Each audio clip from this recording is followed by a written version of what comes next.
নমস্কার বন্ধুরা, বং এনজয় চ্যানেলে তোমাদের সবাইকে জানাই সুস্বাগত। আশা করি তোমরা সবাই খুব ভালো আছো, আমিও খুব ভালো আছি। আজকের রেসিপিটা কিন্তু তোমাদের দাদাভাইয়ের তৈরি। আমি বলেছিলাম না তোমাদের দাদাভাই বেশ কিছু বছর ইরাকে ছিল, তো এটা একটা আরবিয়ান ডিশই বলতে পারো।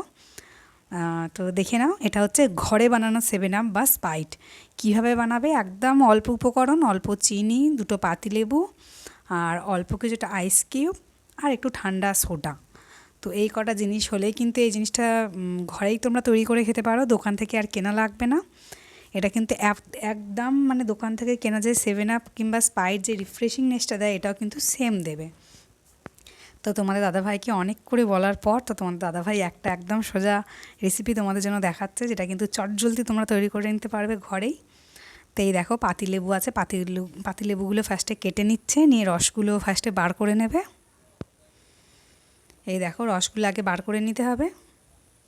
তোমরা কিন্তু এটা অবশ্যই বাড়িতে ট্রাই করো। এটা কিন্তু একদম কেনা 7 আপ কিংবা স্প্রাইটের মতোই, যেরকম আমরা দোকান থেকে কিনে আনি খাই, একদম সেম টেস্ট দেয়, কোনো রকম আলাদা লাগে না কিন্তু।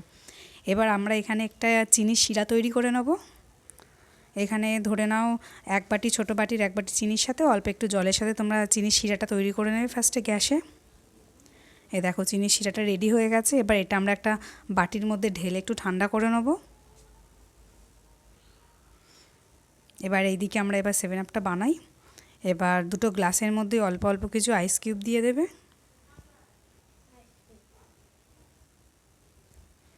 এবার এর মধ্যে আমরা অ্যাড করে দেবো লেবুর রস।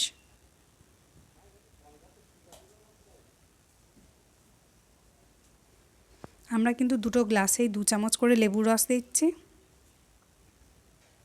বেশি দেওয়ার প্রয়োজন নেই, বেশি দিলে কিন্তু অতিরিক্ত একটু টক ভাব লাগবে। তো 2 চামচ করে তোমরা লেবুর রস দিও। এবার এর মধ্যে দিয়ে দিচ্ছি চিনির শিরাটা। আমরা 3 চামচ করে চিনির শিরা দিচ্ছি। এ দেখো, 3-3.5 চামচের মতন করে চিনির শিরাটা দিও। এরপর এর মধ্যে যেটা মেন ইনগ্রিডিয়েন্টস, সেটা হচ্ছে গিয়ে তোমার সোডা, ঠান্ডা সোডা। ওটা অবশ্যই ফ্রিজে রেখে ঠান্ডা করে নেবে। তো এরপর আমরা এখানে সোডাটা দিয়ে দিচ্ছি। এখানে কিন্তু সোডাই দিতে হবে, সোডা না দিলে কিন্তু সেই টেস্ট হবে না।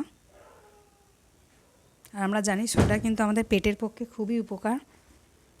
তো এর মধ্যে আমরা অ্যাড করে দিচ্ছি সোডা। এক্সট্রা কোনো সাইডের আওয়াজ গেলে কিছু মনে করো না, কারণ ঘরে আমার ছোট্ট সোনা আছে, কত উল্টোপাল্টা করতেই থাকে, তো ভয়েসের মধ্যে একটু আওয়াজ আসতে পারে অন্যরকম। এই দেখো, পুরো রেডি হয়ে গেছে রিফ্রেশিং 7 আপ কিংবা স্প্রাইট, তাও আবার ঘরে তৈরি। তো তোমরা কিন্তু সবাই এটা ট্রাই করো। আর তোমাদের যদি এটা ভালো লাগে তাহলে তোমরা লাইক আর কমেন্ট তো করছোই, যারা নতুন আছো তারা সাবস্ক্রাইব করে দিয়ে যাও। আর এই রেসিপিটা বাড়িতে ট্রাই করে আমাকে কিন্তু অবশ্যই জানিও। জানালে কিন্তু তোমাদের দাদাভাইয়েরও ভালো লাগবে, তাহলে হয়তো আরও নতুন নতুন কিছু শেখাতেও পারে।